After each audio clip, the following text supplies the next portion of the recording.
ಎಲ್ರಿಗೂ ನಮಸ್ಕಾರ. ಇಂದ್ರಧನು astro and life ಕೇರ್ಗೆ ಸ್ವಾಗತ. ಕೇತು 12ನೇ ಮನೆಯಲ್ಲಿ, ರಾಹು 6ನೇ ಮನೆಯಲ್ಲಿ. ಇದು ಏನನ್ನು ಹೇಳುತ್ತೆ?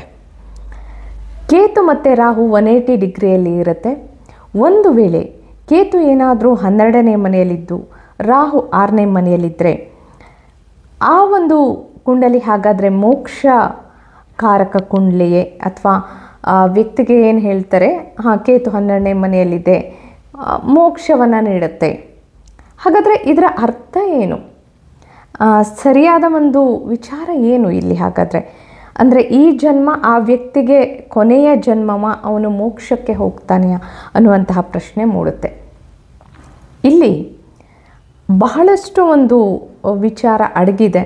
ಯಾಕೆ ಅಂತಂದರೆ ಕೇತು ನಮ್ಮ ಪೂರ್ವ ಜನ್ಮದಲ್ಲಿ ನಾವು ಯಾವ ಮನೆಗೆ ಸಂಬಂಧಪಟ್ಟು ಕೆಲಸ ಮಾಡಿ ಬಂದಿದ್ದೇವೆ ಅನ್ನೋದನ್ನು ಹೇಳಿದ್ರೆ, ರಾಹು ಮುಂದಿನ ಜನ್ಮದಲ್ಲಿ ಅಥವಾ ಈ ಜನ್ಮದಲ್ಲಿ ಮಾಡಿ ಉಳಿದ್ರೆ ಮುಂದಿನ ಜನ್ಮದಲ್ಲಿ, ಈ ಜನ್ಮದಲ್ಲಿ ಮಾಡಬೇಕಾದಂತಹ ನಮ್ಮ ಕರ್ತವ್ಯಗಳ ಬಗ್ಗೆ, ನಮ್ಮ ಕೆಲಸಗಳ ಬಗ್ಗೆ ಸೂಚಿಸುತ್ತೆ. ಹಾಗಾದರೆ ಕೇತು 12ನೇ ಮನೆಯಲ್ಲಿದ್ದಾಗ ಅದು ಏನನ್ನು ಹೇಳ್ತಾ ಇರುತ್ತೆ? ಕೇತು 12ನೇ ಮನೆಯಲ್ಲಿರೋದು ಅಂತಂದರೆ ಹಿಂದಿನ ಜನ್ಮದಲ್ಲಿ ಅನೇಕ ದಾನ ಪುಣ್ಯ, ಒಂದು ಆಧ್ಯಾತ್ಮಿಕ ಜೀವನವನ್ನು ಅವರು ನಡೆಸಿ ಬಂದಿರ್ತಾರೆ. ಅದಕ್ಕೆ ಈ ಒಂದು ಕುಂಡಲಿಯಲ್ಲೇ 12ನೇ ಮನೆಯಲ್ಲೇ ಕೇತು ಕುಳಿತಿರುತ್ತೆ. ಆದರೆ ಈ ಜನ್ಮವೇ ಕೊನೆಯ ಜನ್ಮ ಅಂತ ಅರ್ಥ ಅಲ್ಲ. ಕೇತು ಮೋಕ್ಷಕಾರಕ ಅಂದರೆ, ಮೋಕ್ಷ ಅಂತಂದರೆ ಏನು? ಬಿಡುಗಡೆ. ಯಾವುದರಿಂದ ಬಿಡುಗಡೆ, ಏನರಿಂದ ಬಿಡುಗಡೆ, ಏನನ್ನು ಹೇಳುತ್ತೆ? 12ನೇ ಮನೆ ನಿಜ ಒಂದು ಮೆಡಿಟೇಷನ್ನು, ಆಧ್ಯಾತ್ಮಿಕತೆ, ಹಾಗೆಯೇ ಧಾರ್ಮಿಕ ಮನೋಭಾವನೆಗಳು, ಮತ್ತು ಆ ಒಂದು ಕೊನೆಯ ಮನೆಯಾಗಿದ್ದರಿಂದ ಅದು ಬಿಡುಗಡೆಯನ್ನು ಸೂಚಿಸುತ್ತೆ. ಸರಿ, ಆದರೆ ಅದು ಕೊನೆಯ ಜನ್ಮ ಅಂತ ಅರ್ಥ ಅಲ್ಲ. ಈ ಒಂದು ಜನ್ಮದಿಂದ ವ್ಯಕ್ತಿ ಮುಂದಿನ ಜನ್ಮಕ್ಕೆ ಹೋಗುವಾಗ ಒಂದು ಆಧ್ಯಾತ್ಮಿಕವಾದಂತಹ ಒಂದು ಸಾಧನೆಯ ಮಾರ್ಗದಲ್ಲಿ ಸಾಗ್ತಾನೆ. ಅರ್ಥಾತ್ ಈ ಒಂದು ಜನ್ಮದಲ್ಲಿ ಒಂದಿಷ್ಟು ಪ್ರಯಾಣವನ್ನು ಅವನು ಬೆಳೆಸ್ತಾನೆ. ಆದರೆ ಆ ಒಂದು ಪ್ರಯಾಣ ಮುಗಿದಿರುತ್ತೆ, ಮುಂದಿನ ಒಂದು ಹೊಸ ಪ್ರಯಾಣ ಪ್ರಾರಂಭ ಆಗುತ್ತೆ. ಅಲ್ಲಿ ಅವನು ಅದಕ್ಕಿಂತ ಹೆಚ್ಚಿನದಾದಂತಹ ಸಾಧನೆಯನ್ನು, ಹೆಚ್ಚಿನದಾದಂತಹ ತಿಳುವಳಿಕೆಯನ್ನು ಪಡ್ಕೊಳ್ತಾನೆ. ಆಧ್ಯಾತ್ಮಿಕ ಮಾರ್ಗ ಅವನಿಗೆ ಅದರಲ್ಲಿ ಒಂದು ಸ್ಟೆಪ್ ಮುಂದೆ ಹೋಗ್ತಾನೆ. ಅಂದರೆ ಈ ಜನ್ಮದಲ್ಲಿ ಮಾಡಿದ್ದು ಇಲ್ಲಿಯೇ ಮುಗಿದು ಹೋಯಿತು ಅಂದರೆ ಮತ್ತೇನು ಇದು ಬಾಕಿ ಉಳಿಸ್ಕೊಳ್ಳಲ್ಲ. ಅವನು ಮುಂದೆ ಸಂಪೂರ್ಣ ಹೊಸದಾದದ್ದನ್ನು ಕಲಿಯೋದಕ್ಕೆ ಪ್ರಾರಂಭ ಮಾಡ್ತಾನೆ. ಆ ಹೊಸದಾದದ್ದನ್ನು, ತಿಳುವಳಿಕೆಯನ್ನು ಅವನು ಪಡ್ಕೊಳ್ತಾನೆ. ಹಾಗೆಯೇ ಅವನು ಅನೇಕ ರೀತಿಯಾದಂತಹ ಹಿಂದಿನ ಜನ್ಮದಲ್ಲಿ ಪಡೆದ ಅನುಭವದಕ್ಕಿಂತ ಹೆಚ್ಚು ಅನುಭವವನ್ನು, ಅಂದರೆ ಮುಂದಿನ ಕ್ಲಾಸಿಗೆ ಹೋದ ಹಾಗೆ, ಅದೇ ರೀತಿ ಇದರಿಂದ ಬಿಡುಗಡೆ. ಆದರೆ ಕೇತು ಒಂದು ವೇಳೆ 12ನೇ ಮನೆಯಲ್ಲಿಲ್ಲ ಅಂತಂದರೆ ಅದರ ಅರ್ಥ ಈ ಒಂದು ಜನ್ಮದಲ್ಲಿ ಒಂದಿಷ್ಟು ತಿಳುವಳಿಕೆಯನ್ನು, ಒಂದಿಷ್ಟು ಸಾಧನೆಯನ್ನು ಮಾಡಿರ್ತಾನೆ. ಆದರೆ ಈ ಒಂದು ಜನ್ಮದಲ್ಲಿ ಮಾಡಿದಂಥದ್ದು ಸಂಪೂರ್ಣವಾಗಿ ಬಗೆಹರಿದಿರಲ್ಲ, ಅಂದರೆ ಸಂಪೂರ್ಣವಾಗಿ ಕ್ಲಿಯರ್ ಆಗಿರಲ್ಲ. ಮುಂದಿನ ಜನ್ಮಕ್ಕೂ ಅವನೊಂದಿಷ್ಟು ಕ್ಯಾರಿ ಮಾಡ್ತಾನೆ ಕರ್ಮಗಳನ್ನು. ಅದರ ಒಂದಿಷ್ಟು ತಿಳುವಳಿಕೆಯನ್ನು ಪಡ್ಕೊಂಡ ನಂತರನೇ, ಆ ಕರ್ಮದ ಅನುಭವಿಸಿದ ನಂತರನೇ ಮುಂದಿನ ಒಂದು ಪ್ರಗತಿ, ಮುಂದಿನ ಒಂದು ಸ್ಟೆಪ್ಪು ಅವನ ಜೀವನದಲ್ಲಿ ಪ್ರಾರಂಭ ಆಗುತ್ತೆ. ಇಲ್ಲ ಆದರೆ ಈ ಜನ್ಮದಲ್ಲಿ ಮಾಡಿದ್ದನ್ನು, ಕೇತು 12ನೇ ಮನೆಯಲ್ಲಿದ್ದ ಈ ಜನ್ಮದಲ್ಲಿ ಮಾಡಿದ್ದನ್ನು ಇಲ್ಲಿ ಕ್ಲಿಯರ್ ಮಾಡ್ಕೊಳ್ತಾನೆ.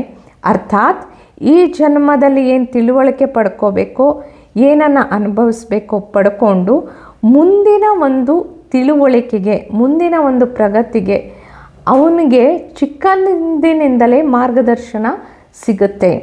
ಅವನು ಹಾಗಾಗಿ ಅತಿ ಹೆಚ್ಚು ಮುಂದಕ್ಕೆ ಹೋಗೋದಕ್ಕೆ ಸಾಧ್ಯ ಆಗುತ್ತೆ, ಅಥವಾ ಆಧ್ಯಾತ್ಮಿಕವಾದಂಥ ಹೊಸದಾದದ್ದನ್ನು ತಿಳ್ಕೊಳ್ಳೋಕ್ಕೆ ಸಾಧ್ಯ ಆಗುತ್ತೆ.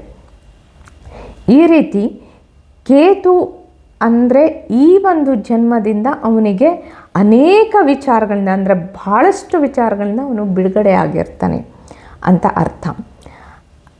ಹಾಗೆಯೇ ರಾಹು 6ನೇ ಮನೆಯಲ್ಲಿದ್ದಾಗ, ರಾಹು 6ನೇ ಮನೆ ಅಂತಂದಾಗ 6ನೇ ಮನೆ ಏನನ್ನು ಹೇಳುತ್ತೆ? 6ನೇ ಮನೆ ನಮಗೆ ಕೆಲಸ ಸಂಪತ್ತನ್ನು ಸೂಚಿಸುತ್ತೆ. ಅಂದರೆ ಕೆಲಸ ಮಾಡಿದಾಗ ನಮ್ಮ ದಿನನಿತ್ಯದ ಕರ್ಮಗಳು, ಅದರಿಂದ ಬರುವಂಥ ನಮಗೆ ಸಂಪಾದನೆ, ಜೊತೆಗೆ ಶತ್ರು, ಕಾಯಿಲೆ ಮತ್ತು ಕೋರ್ಟ್ ಕಚೇರಿ ಇತ್ಯಾದಿಯನ್ನು 6ನೇ ಮನೆ ಹೇಳುತ್ತೆ. ಅಂದರೆ ಇಲ್ಲಿ ರಾಹು 6ನೇ ಮನೆಯಲ್ಲಿದ್ದಾಗ ವ್ಯಕ್ತಿ ಆ ಕಾರ್ಯಗಳನ್ನು ಮಾಡಬೇಕಾಗತ್ತೆ. ಇಲ್ಲ ನಾನು ಕೇವಲ ಅಧ್ಯಾತ್ಮವನ್ನಷ್ಟೇ ಮಾಡ್ತೀನಿ, ಇಲ್ಲ. ಯಾಕೆಂದರೆ ರಾಹು 6ನೇ ಮನೆಯನ್ನು ಸೂಚಿಸ್ತಾ ಇದೆ. 6ನೇ ಮನೆಗೆ ಸಂಬಂಧಿಸಿದ ಕರ್ತವ್ಯವನ್ನು ನಮಗೆ ಸೂಚಿಸ್ತಾ ಇದೆ. ಅದಕ್ಕಾಗಿ ಅವನು ಧನ ಸಂಪಾದನೆಗೆ ಕೆಲಸವನ್ನು, ಕಾರ್ಯವನ್ನು, ಕರ್ಮವನ್ನು ಸಹ ಮಾಡಬೇಕು.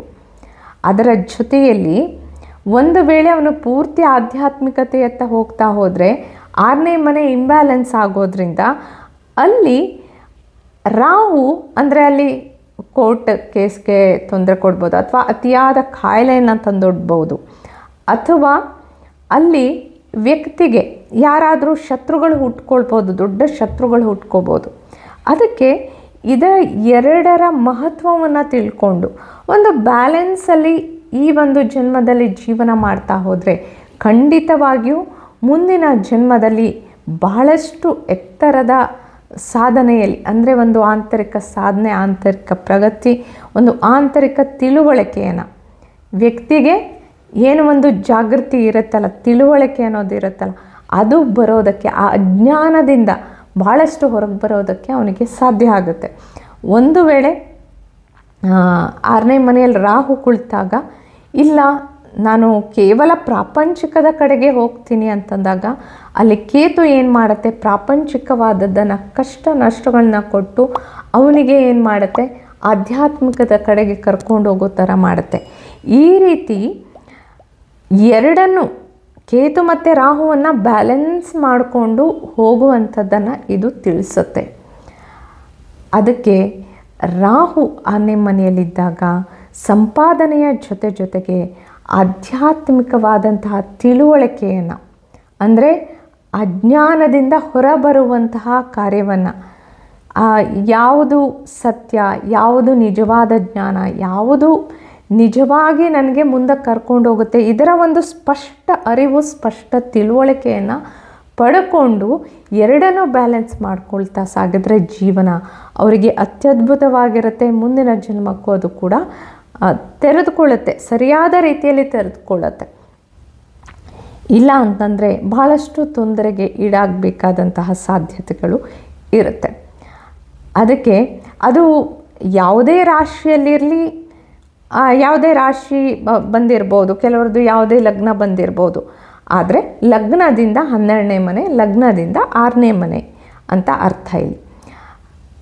ಈ ರೀತಿ ನಾವು ಅಂತಹ ಒಂದು ಕುಂಡಲಿ ಬಂದಾಗ ನಾವು ನಿಮ್ಗೆ ಈ ಜನ್ಮದಲ್ಲಿ ಮೋಕ್ಷ ಸಿಕ್ಬಿಡುತ್ತೆ, ನೀವು ಮೋಕ್ಷಕ್ಕೆ ಹೋಗಿಬಿಡ್ತೀರಾ, ನಿಮಗೆ ಎಷ್ಟು ಚೆನ್ನಾಗಿದೆ, ಕೇತು 12ನೇ ಮನೆಯಲ್ಲಿದೆ, ಆ ರೀತಿಯಲ್ಲಿ ಹೇಳೋದಾಗಲಿ ಅಥವಾ ಆ ರೀತಿಯಲ್ಲಿ ಭಾವಿಸೋದಾಗಲಿ ತಪ್ಪಾಗತ್ತೆ. ಯಾಕೆ ಅಂತಂದರೆ ಈ ಜನ್ಮದಲ್ಲಿ ಮಾಡಿರುವಂಥ ಕೆಲವಷ್ಟು ಅಜ್ಞಾನದಿಂದಲೂ ಇನ್ನೂ ಮೇಲಕ್ಕೆ ಹೋಗಬೇಕಾಗತ್ತೆ, ಇನ್ನೂ ಒಂದು ಮೇಲಿನ ಜನ್ಮದ ಮೇಲಿನ ತಿಳುವಳಿಕೆಯನ್ನು ಪಡ್ಕೋಬೇಕಾಗತ್ತೆ ಅಂತ.